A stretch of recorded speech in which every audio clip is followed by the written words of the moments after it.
Good morning বন্ধুরা, আমি শর্মিলা চলে এলাম আবার একটা নতুন ভিডিও নিয়ে। তো এই দেখো, আমার বারান্দা বাগান দিয়ে শুরু করলাম। আমার বারান্দা বাগানে কত ফুল হয়েছে, তাই ভাবলাম তোমাদেরকেও একটু দেখিয়ে দিই। তো তোমরা সবাই কেমন আছো? আমি তো ভালো আছি, তোমরাও নিশ্চয়ই ভালো আছো। তো তারপরে বাকি সব কাজ কমপ্লিট করে সোজা চলে গেছিলাম ছেলেকে স্কুলে আনতে। তারপরে আর কিছু ভিডিও করিনি, তারপরে বাড়ি চলে এসেছি। যা যা কাজ করে একটু রেস্ট নিয়েছিলাম। তারপর বিকালে চা খেতে খেতে তোমাদের সাথে আবার দেখা হচ্ছে। তো এই যে চা খাচ্ছিলাম, দিদি নাম্বার 1 দেখছিলাম। তারপর এখানে ছেলেকে একটু পড়িয়ে একটু কাজ দিয়ে এলাম। দিয়ে এসে আমার যা কাজ, আমি 1 সেকেন্ডের জন্য বুঝতে পারি না। কাজ সমস্ত কিছু করাই থাকে, কিন্তু তাও যেন মনে হয় এদিকটা অগোছলো ওই দিকটা অগোছলো। তো এইভাবে সবসময় এটাই মনে হয় বলে তো যেখানটা যখন পারি সেখানটা সুন্দর করে গুছিয়ে রাখার চেষ্টা করি। তো শোকেসটা গোছাচ্ছি, একটু এলোমেলো হয়ে গেছিলো, তাই সুন্দর করে গুছিয়ে নিলাম। তবে তোমাদেরকে দেখাচ্ছি, দেখো। আর কিছু ফটো শেয়ার করছি, আমার ছেলে ছোটোবেলার, তারপরে আমাদের দীঘা যাওয়ার, আমার বিয়ের আগের ফটো, বিয়ের পরের ফটো, আমার ছেলের স্কুলের ফটো। তো এইভাবেই শোকেসটা গুছিয়ে নিলাম। তারপরে আবার ছেলের পড়াটা ধরে আবার চলে এলাম এই দিকটা পরিষ্কার করতে। এই যে ভাবি একদিকটা অগোছলো আছে, একদিকটা করে নেবো, কিন্তু আমি পারি না। একদিকটা করতে গিয়ে পুরো জায়গাটা বা পুরো রুমটাই পরিষ্কার করে নিলাম। তো যাই হোক, ভালোই হলো। এদিকটা কী বলতো, সবসময় হয়ে ওঠে না বন্ধুরা। এই ব্যাগগুলো দেখছো তো, এগুলো আমি তোমাদেরকে বলেছিলাম আমার একটা ছোটোখাটো বিজনেস আছে। শাড়ি, কুর্তি, নাইটি আমি এসব রাখি। আমার বন্ধুরা নেয়, আমার আশেপাশের লোকেরাও, মানে আশেপাশে প্রতিবেশীরাও নেয়। তবে আমি হোয়াটসঅ্যাপে ছাড়ি, তো কোনো এক ভিডিওতে তোমাদের সাথে শেয়ার করবো আমি কী কী রাখি। তো যাই হোক, এগুলো আমি এইভাবেই রাখি। কেন রাখার মতন পজিশান নেই, ব্যাগে করেই রাখি। যখন যে আসে দেখে নিয়ে যায়, পছন্দ হয়, আবার ওই ব্যাগেই গুছিয়ে রেখে দিই। তো ওই দিকটা ধুলো পড়ে গেছিলো, মানে ধুলো ছিল, ওইগুলো মাঝে মাঝে আমি পরিষ্কার করে নিই।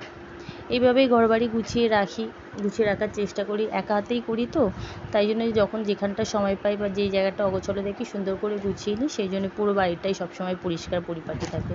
আর ঘরবাড়ি পরিষ্কার থাকলে নিজের মনটাও শান্তি লাগে, তাই না? তো বন্ধুরা, ভিডিওটা অনেকটাই চলে এলাম।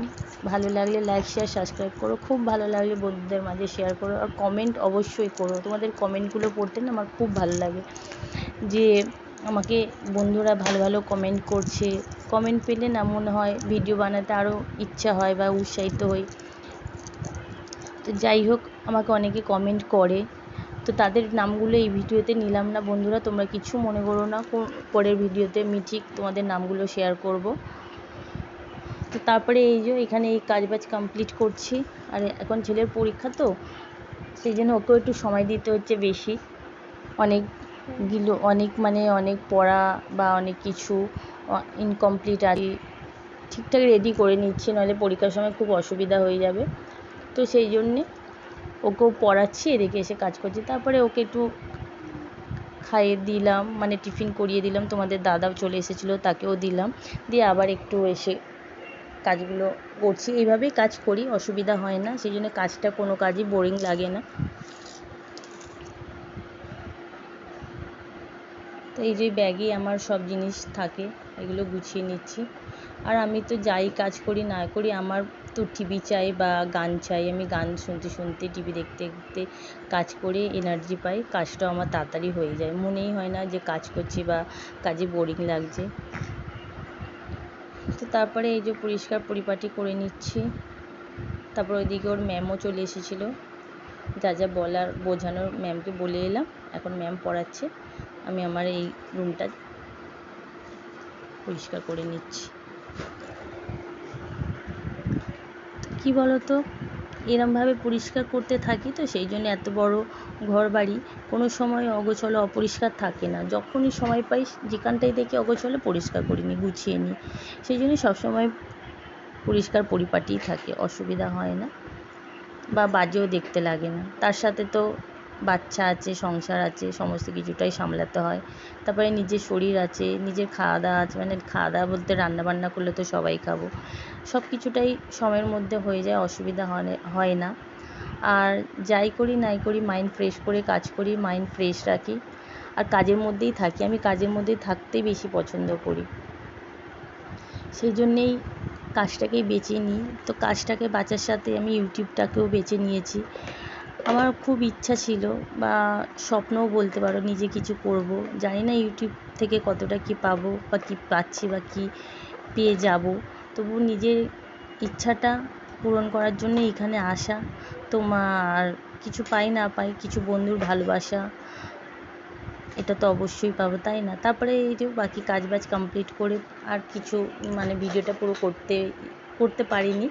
তারপরে এই যে চলে গেছিলাম পরের দিন সকালে ছেলেকে স্কুলে আনতে। তারপর বাসটা সিগনালে দাঁড়িয়েছিল, তো আকাশটা দেখে মনে হচ্ছে যেন দুর্গাপুজো দেবে। দুর্গাপুজোর সময় আকাশটা এরকম একটু রোদ একটু মেঘলা ঝলমলে আকাশ, খুব ভালো লাগে। তারপরে আবার সন্ধ্যে থেকে ছেলেকে নিয়ে পড়তে বসেছি। আজ এক জায়গায় যাবো মানে একটা বার্থডে বাড়ি।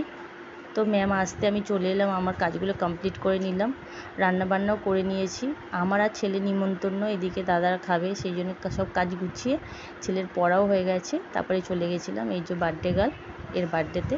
তো বন্ধুরা ভালো লাগলে লাইক শেয়ার সাবস্ক্রাইব করো, খুব ভালো লাগলে বন্ধুদের মাঝে শেয়ার করো। আজকের মতন